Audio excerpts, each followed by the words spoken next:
warahmatullahi wabarakatuh. Salam sehat untuk kita semua. Senang sekali pada kesempatan ini kita diberi kesempatan untuk menambah wawasan terkait rumah sakit dan pelayanannya. Tentu saja di segmen Good to Know, Glad to Share. Tahukah Anda, di era industri 4.0 yang kita pahami sebagai fenomena yang mengubah paradigma industri, menggabungkan teknologi digital dan fisik untuk menciptakan sistem produksi yang lebih efisien, fleksibel, dan terhubung, tentunya membawa dampak yang sangat besar untuk pelayanan publik. Banyak hal-hal yang diviralkan oleh masyarakat, salah satunya yaitu tentang ketidakpuasan terhadap pelayanan kesehatan. Pertanyaannya adalah, apakah hal ini akan kita biarkan saja? Atau apakah ada upaya yang dilakukan rumah sakit untuk mencegah dan meminimalkan sehingga komplain ataupun hal-hal yang buruk terhadap rumah sakit itu terjadi? Rumah sakit adalah salah satu fasilitas layanan kesehatan yang menyiapkan sarana pelayanan, baik itu rawat jalan, rawat inap, dan gawat darurat. Pelayanan kesehatan pada zaman ini difokuskan pada pelayanan kepada pasien yang kita kenal dengan sebutan patient-centered care. Salah satu dimensi yang berperan pada patient-centered care yaitu MPP atau Manajer Pelayanan Pasien. Keberadaan MPP di rumah sakit memiliki fungsi antaranya komunikator, kolaborator, navigator, manajer, advokator, dan profesional. Mari kita lihat lebih jauh jangkauan kegiatan MPP di rumah sakit. Yang pertama, bagaimanakah alur kegiatan MPP di rumah sakit? Di dalam screening ini, apa saja yang harus kita ketahui? Yang pertama, pasien yang termasuk dalam pasien kelolaan MPP yaitu pasien anak yang berusia kurang dari 18 tahun dengan masalah tumbuh kembang. Lalu yang kedua, pasien usia di atas 70 tahun atau di atas 60 tahun dengan masalah ketergantungan. Selain itu, pasien yang beresiko terhadap pembiayaan itu juga akan menjadi perhatian pada saat melakukan screening pasien. Pasien yang terjadi konflik interest, masalah etik seperti penelantaran, kekerasan, bahkan pelecehan seksual itu juga akan dilakukan screening di dalam pelayanan MPP. Langkah selanjutnya setelah kita melakukan screening yaitu pengkajian.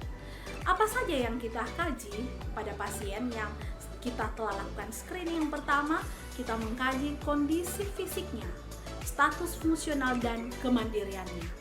Lalu kita melihat juga riwayat kesehatan pasien. Selain itu, kita mengkaji juga status finansial dari pasien tersebut. Apakah memiliki asuransi atau jaminan kesehatan? Dan selain itu, kita juga mengkaji akan riwayat penggunaan obat sebelumnya, ataupun ada riwayat trauma dan kekerasan, serta kemampuan pasien untuk berada pada kondisi-kondisi tertentu yang tidak seperti biasanya. Selain itu juga sangat berkaitan dengan aspek hukum. Hal ini juga akan kita kaji sebelum kita melangkah ke langkah yang selanjutnya. Setelah kita melakukan pengkajian, kita masuk ke tahap identifikasi masalah. Yang pertama, kita melaksanakan asuhan pelayanan kepada pasien. Yang kedua, apakah ada over atau under utilitas sesuai dengan standar yang ada di rumah sakit. Yang ketiga, kita mengidentifikasi apakah ada kendala keuangan yang meningkat. Yang selanjutnya yaitu kita mengidentifikasi apakah pasien membutuhkan edukasi atau pemahaman yang lebih banyak terkait proses dan diagnosa dari penyakitnya.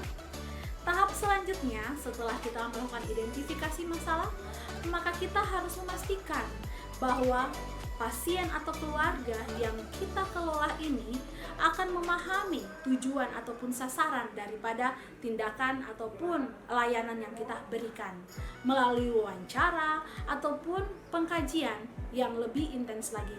Kita akan melihat bagaimana harapan-harapan mereka terhadap penyakit yang dideritanya, terhadap obat, tindakan, ataupun segala yang kita berikan di rumah sakit, serta mengkaji sejauh mana harapan mereka terhadap pemulihan fisik dan mentalnya. Kita masuk ke tahap selanjutnya, yaitu melakukan perencanaan. Dalam perencanaan ini mencakup seluruh kegiatan MPP, mulai dari identifikasi, fasilitasi permasalahan dan konflik, lalu memberikan pemberian informasi dan edukasi. Setelah itu, validasi rencana-rencana asuhan yang akan kita berikan kepada pasien. Di samping itu juga kita akan memonitor akan biaya dan jaminan kesehatan pasien. Dan yang terutama yaitu kita akan melakukan perencanaan keterlibatan keluarga dalam asuhan, baik selama perawatan bahkan sampai pulang ke rumah. Tahap keenam yaitu implementasi, di mana tahap implementasi ini terdiri dari 3 macam. Yang pertama, pelaksanaan rencana MPP, yang kedua, melakukan monitoring, yang ketiga, melakukan fasilitasi, koordinasi, komunikasi, dan kolaborasi. Hingga kita tiba pada tahap akhir yaitu evaluasi, di mana hasil pelayanan yang diharapkan akan dicapai sesuai dengan target atau sesuai dengan utilitas pelayanan sesuai standar yang disiapkan di rumah sakit. Dan tentunya kita akan mengevaluasi bagaimanakah keterlibatan keluarga selama di perawatan dan bahkan kesanggupannya sampai perawatan di rumah, dan harapannya bahwa biaya terkendali dan tercapai kepuasan pasien selama dirawat di rumah sakit. Saat itu kami menerima pasien yang tentunya kondisinya sangat memprihatinkan, baik dari segi kesehatan maupun dari tingkat sosioekonominya. Setelah kami cek, ternyata pasien tidak memiliki jaminan kesehatan. Dia tidak memiliki KTP wilayah sesuai dengan tempat saat ini. Sehingga alhasil pasien harus membayar tunai untuk perawatannya. Kami melakukan koordinasi lintas bagian, baik itu di bagian penjaminan, Kesmik, maupun bagian keuangan. Ternyata setelah kami dihubungkan dengan Departemen Sosial, mereka pun belum mempunyai solusi untuk masalah penjaminan pasien. Dengan mengikuti prosedur yang juga memiliki banyak tahapan, akhirnya pasien ini pun kami masukkan ke dalam yayasan, sehingga jaminan pasien ini pun dapat tercover oleh yayasan tersebut. Hal ini tentunya bukanlah hal yang mudah, karena dibutuhkan suatu kemampuan untuk melakukan koordinasi lintas bagian, juga dibutuhkan kalian untuk mengedukasi baik itu pasien, keluarga, serta pihak-pihak yang terkait. Cerita ini hanyalah salah satu contoh.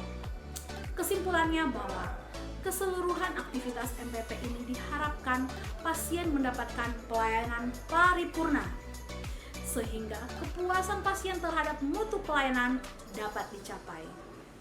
Setelah kita membahas materi pada saat ini, harapannya bahwa masyarakat dapat memahami dan mengerti bahwa berobat ke rumah sakit bukanlah hal yang menakutkan, karena rumah sakit menyiapkan para MPP membantu proses pelayanan kesehatan. Semoga materi pada hari ini dapat berguna dan bermanfaat untuk kita semua. Saya Evelyn sebagai MPP Rumah Sakit mengucapkan terima kasih. Sampai jumpa di segmen selanjutnya. Salam sehat.